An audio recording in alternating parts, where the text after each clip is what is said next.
جب حضرت مہدی کی قیادت میں مسلمان صاحب ایمان اہل عرب یہودیوں اور عیسائیوں کی طاقت سے ٹکرائیں گے تو ان کی مدد کے لیے دو جانب سے اللہ تعالیٰ کچھ بھیجیں گے مدد. ایک تو آخری مرحلے میں مدد آئے گی حضرت مسیح عیسیٰ ابن مریم کا نزول، جو یہودیوں کی طرف رسول بنا کر بھیجے گئے تھے. انہیں یہودیوں نے اپنے خیال میں سولی پر چڑھا دیا، لیکن اللہ نے فرمایا وما صلبوہ وما قتلوہ ولکن شبہ لہم بل رفعہ اللہ الیہ. اللہ تو اپنی طرف اٹھا کر لے گیا. اور احادیث صحیحہ جو کہ ہمارے ہاں متواترہ کے درجے میں وہ احادیث جو صحیحین کی ہیں ان سے ثابت ہے کہ حضرت عیسیٰ ابن مریم دوبارہ زمین پر آئیں گے. اور یہودیوں کا سب سے بڑا سرغنہ جو خود مسیح ہونے ہی کا دعویٰ کر رہا ہوگا، مسیح الدجال، اسے حضرت مسیح قتل کرے گے. لیکن ایک دوسری حدیث سے معلوم ہوتا ہے کہ مشرق سے فوجیں آئیں گی حضرت مہدی کی مدد کے لیے. یخرجون ناس من المشرق یؤدون للمہدی یعنی سلطانہ. مشرق کی طرف سے فوجیں آئیں گی کہ جو مہدی کی حکومت کو مستحکم کریں گی. خراسان کا لفظ آتا ہے ایک دوسری حدیث میں. خراسان سے سیاہ عالم چلیں گے، انہیں کوئی نہیں روک سکے گا یہاں تک کہ وہ یروشلم میں جا کر نصب ہو جائیں گے. اور حضور کے زمانے میں اچھی طرح سمجھ لیجئے، ہند کسے کہتے تھے حضور کے زمانے میں؟ پاکستان ہند میں شامل نہیں تھا. سندھ و ہند، سندھ ایک مکمل ملک تھا، ہند اس کے بعد شروع ہوتا تھا. یہ راجپوتانے کا اور تھر کا ڈیزرٹ جو ہے، اس سے آگے جو ہندوستان ہے وہ ہند تھا. یہ جو ہمارا پاکستان ہے یہ ہمیشہ ہند میں شامل نہیں رہا.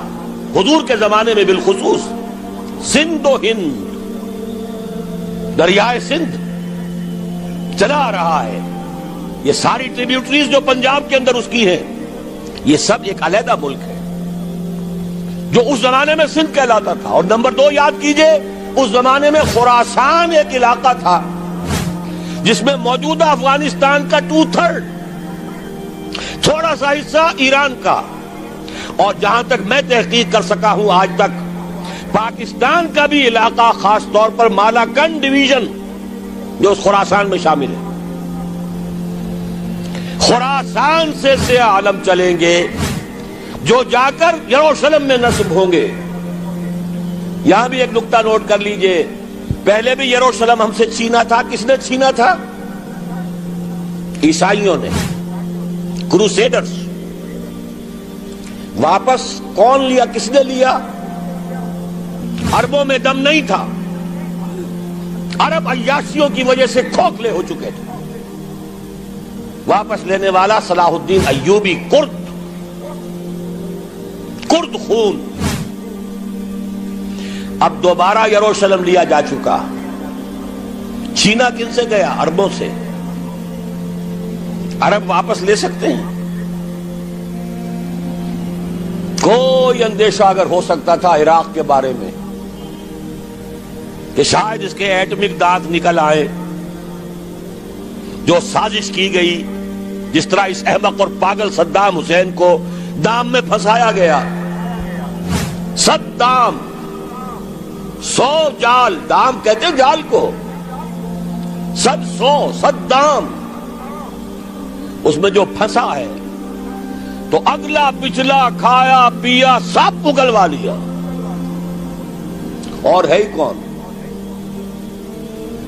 اس کے پاس ایٹمک ہتھیاروں کا ذخیرہ موجود ہے،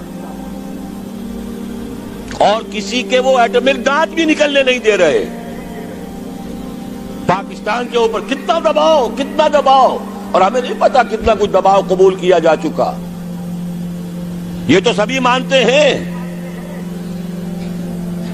کیپ کر دیا گیا، روک دیا گیا، آگے تو نہیں بڑھ رہا، یہ تو سبھی مانتے ہیں. رول بیک بھی ہو گیا یا نہیں کچھ پتہ نہیں، لیکن کسی صورت یہ نہیں تسلیم کریں گے، قبول کریں گے کہ کسی مسلمان ملک کے پاس ایٹم بم آ جائے. یہودیوں کے پاس ذخیرہ موجود، سب جانتے ہیں. بہرحال یہ جان لیجئے اس علاقے سے امید ہوتی ہے سندھ اور خراسان. حالات بہت خراب ہیں ہمارے، اور حالات بہت خراب ہیں افغانستان کے بھی، لیکن حالات کے بدلتے اللہ تعالیٰ کی مشیت کے تحت دیر نہیں لگا کرتے. سیرت نبوی میں مجھے نظر آتا ہے سن 10 میں 10 نبوی ہجرت سے 3 سال پہلے 2.5 سال پہلے کہیں سے کوئی امید کی کرن نظر نہیں آتی تھی کہ عرب میں اسلامی حکومت قائم ہو جائے گی. 10 برس ہو چکے محمد الرسول اللہ کو دعوت دیتے ہوئے، اور ابھی تک بمشکل 125 آدمی ہے. اپنے بل پر اپنے طاقت پر مکے میں رہ بھی نہیں سکتے. کیسے ہو جائے گا؟ کہاں سے ہو جائے گا؟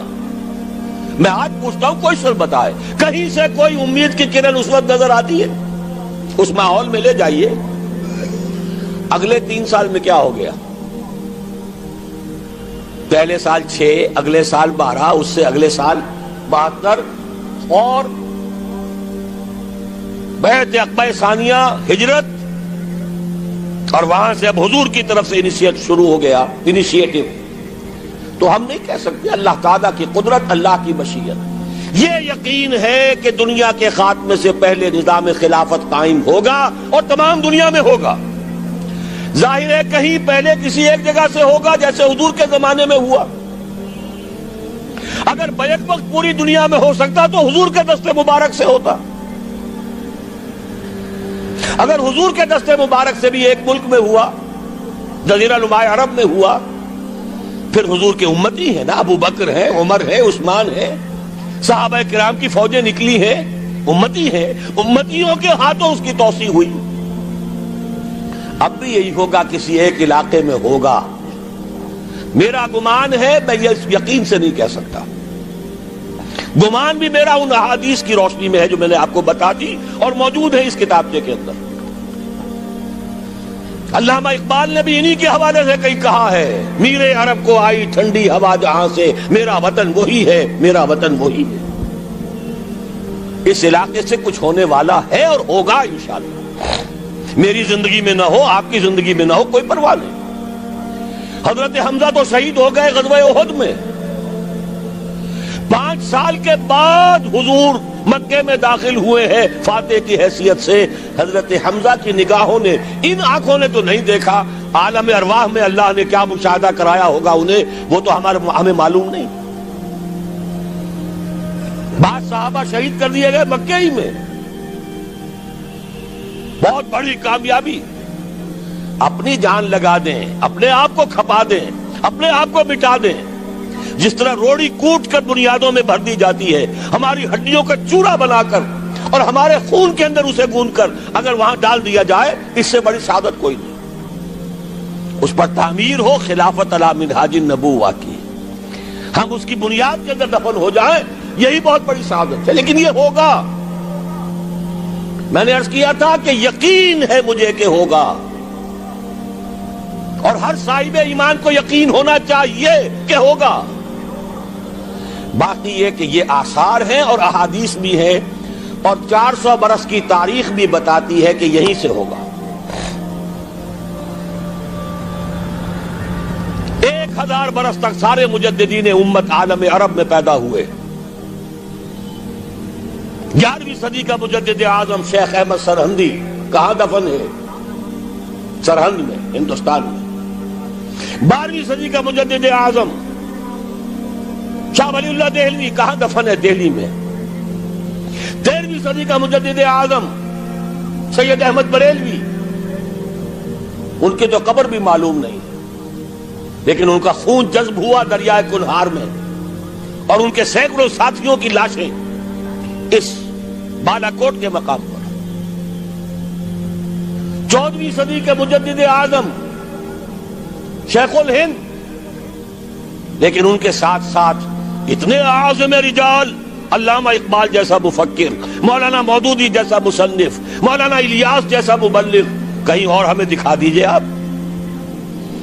میں کل کہیں عرض کر رہا تھا، دیکھیے پہلے 1000 برس تک ہر خیر ہندوستان میں باہر سے آ رہا تھا۔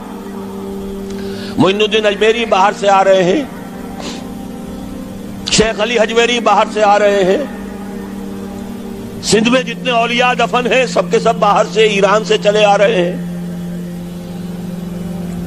لیکن جیسے ہی 11ویں صدی شروع ہوئی، ریورس ہو گیا آرڈر۔ اب سلسلہ مجددیہ نقشبندیہ اب ہندوستان سے نکل کر پھیل رہا ہے۔ پورا افغانستان، پورا ترکستان، تمام یہ ترک ریاستیں جو آزاد ہوئی ہیں ابھی USSR کے خاتمے کے بعد، یہاں تک کہ سائپرس، جزیرہ قبرص، پورا ترکی جو اب بھی ہے موجودہ ترکی، سلسلہ مجددیہ نقشبندیہ کہاں سے چلا؟ ہندوستان سے پھیل گیا پورے عالم اسلام۔ مفکر، علماء دین کا اور تمام علوم دینی کا مجدد شاہ ولی اللہ دہلوی، خالص ترین جہاد فی سبیل اللہ دور صحابہ کے بعد جماعت مجاہدین جام شہادت نوش کیا، سینکڑوں ہمارے مجاہدین۔ پھر 14ویں صدی میں اقبال جیسا مفکر، مودودی جیسا، دوبارہ دوہرا رہا ہوں، مصنف، مولانا الیاس جیسا مبلغ مجھے تو کہیں نظر نہیں آتا۔ تمام مسلمان ممالک آزاد ہوئے، کہیں اسلام کا نام نہیں لگا، نہ سیوکارنوں نے نعرہ لگایا، نہ کہیں کسی اور نے نعرہ لگایا۔ عربوں نے بھی عرب نیشنلزم کا نعرہ لگایا، اسلام کا نعرہ نہیں۔ تحریک پاکستان میں نعرہ لگا، پاکستان کا مطلب کیا؟ لا الہ الا اللہ۔ صبح عرض کر چکا ہوں، تحریک خلافت پوری دنیا میں کہیں نہیں، صرف بر عظیم پاک و ہند میں۔ اور کیسی تحریک خلافت کہ ہندو شریک ہوئے، گاندھی شامل ہوا، پورے ہندوستان کو جس نے گنجا دیا۔ یہ دوسری بات ہے کہ جب خود مصطفیٰ کمال نے ختم کر دیا تو اب کیا کرتے؟ مدعی سست گواہ چست۔ نوٹ کرنے کی بات ہے، کچھ آثار ہیں، 400 سال کی تاریخ ہے، بتا رہی ہے پاکستان کا قیام خود ایک معجزہ۔ یہ ساری چیزیں مشیت ایزدی میں کسی بڑے خیر کا پیش قدمہ ہے،